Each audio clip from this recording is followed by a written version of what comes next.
Happy Monday, everybody. I hope you're having a great day to the start of this week. Did you just notice that I got a haircut? Oh my god, thank you. It's new. I got it on Thursday. The first haircut I had in a while.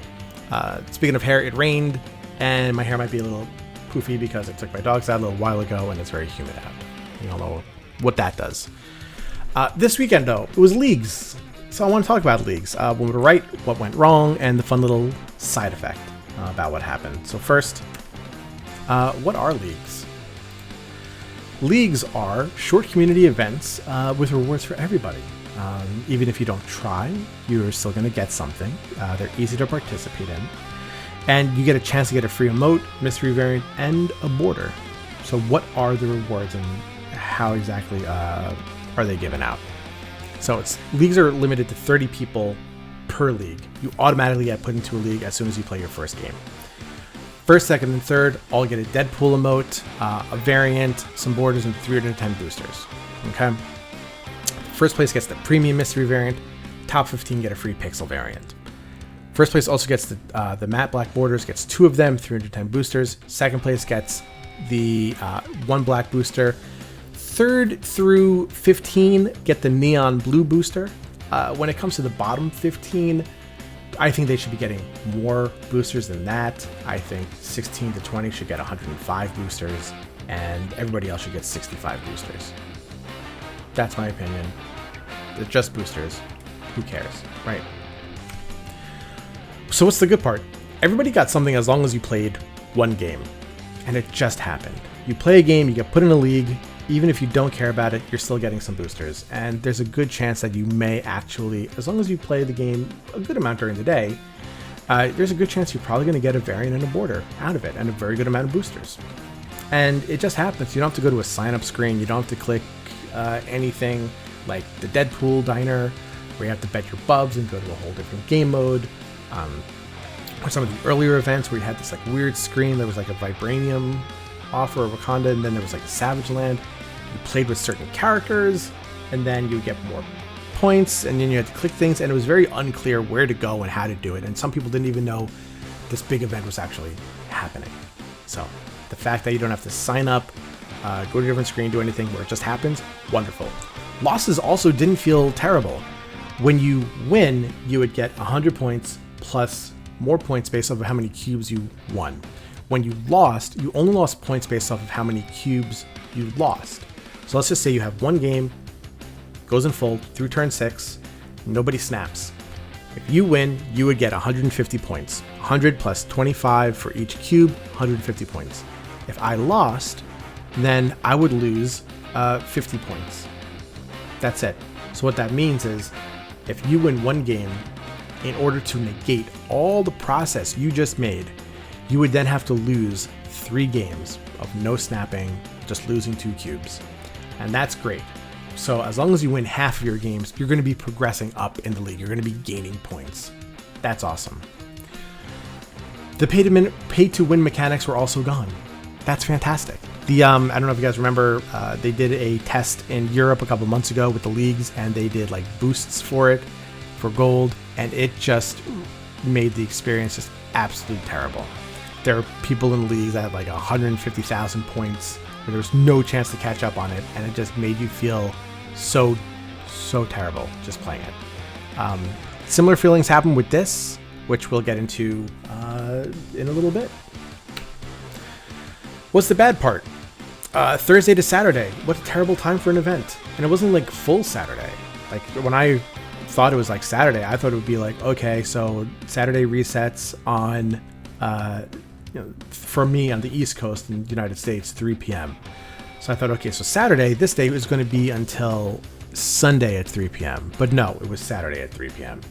So I worked on Thursday, worked on Friday, and it was just not great. I still got top 15. I think I got like 5th. I'm not sure.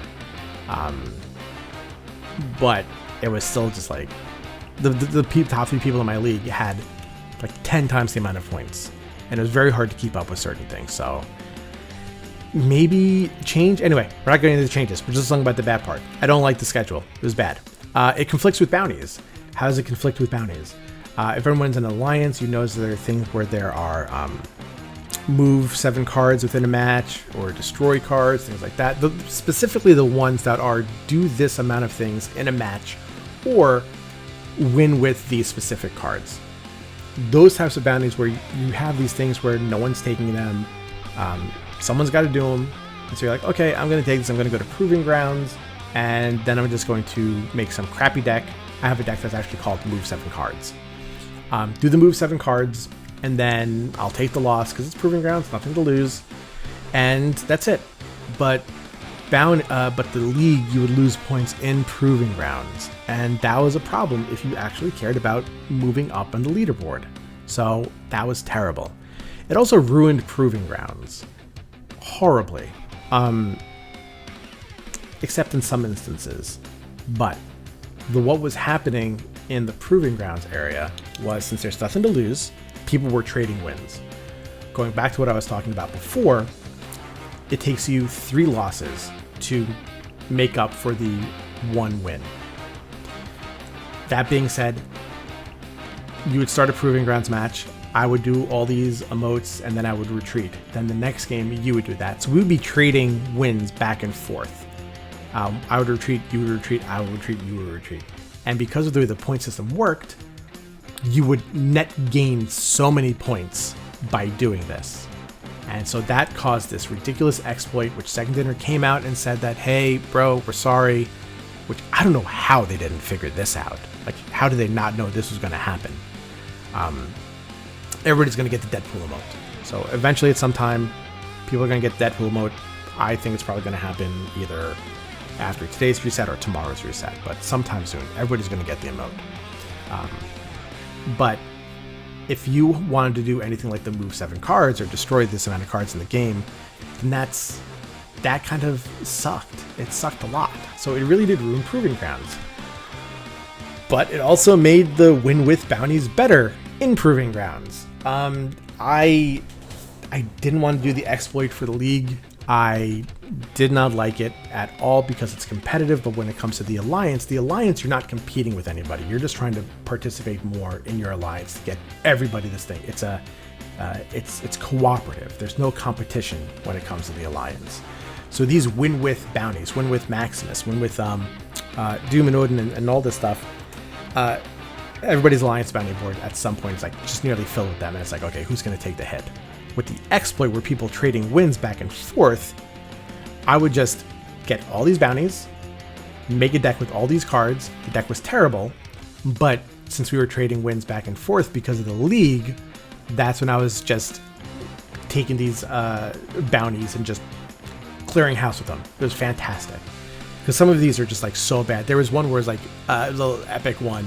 It's like win 8 games with Kingpin and I don't even remember who it was. Kingpin and Storm? Kingpin and Green Goblin, maybe? I'm not 100% sure who it was.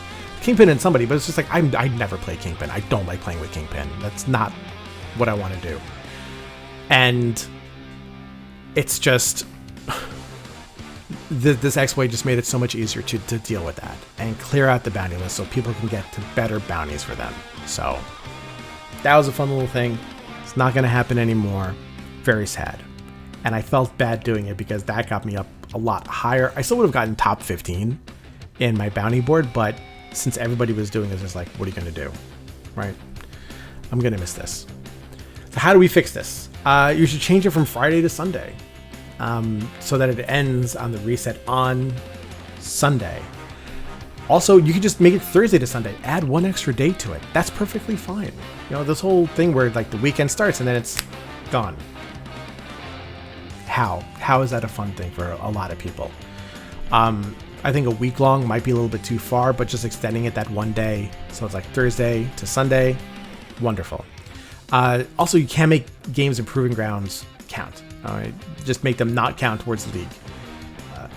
When you have nothing to lose, that's where these exploits really come in. And I'm so surprised that they didn't pick up on this earlier. It seemed very obvious where people were doing it like day one. And I did something in Proving Grounds. I'm like, did I just like lose points? But like gain this as well, and I'm not losing anything.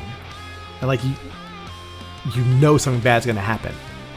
Silver, I don't know. I mean, people definitely take silver way more serious than Proving Grounds, but I could see people just going to Proving Grounds, just spamming it, trying to get as many silver tickets as possible, and then just figuring out how to do the back and forth with that type of exploit.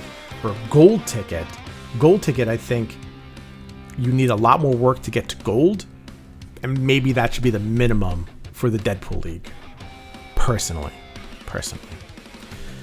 I'd like to see how I did after the league is over too. You know, I'm playing the game on Saturday, and then it's like, here's your rewards. I'm like, okay, cool, but where did I place? And the whole leaderboard is gone. So I don't know what I'm doing.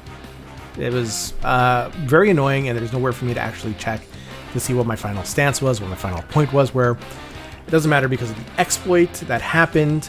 I know that I ended up with maybe 8,000 points, and the top 3 people all had over 20,000, 30,000 points, where there's no way I was catching up with them. But I would still like to know where I was ending in that. All right.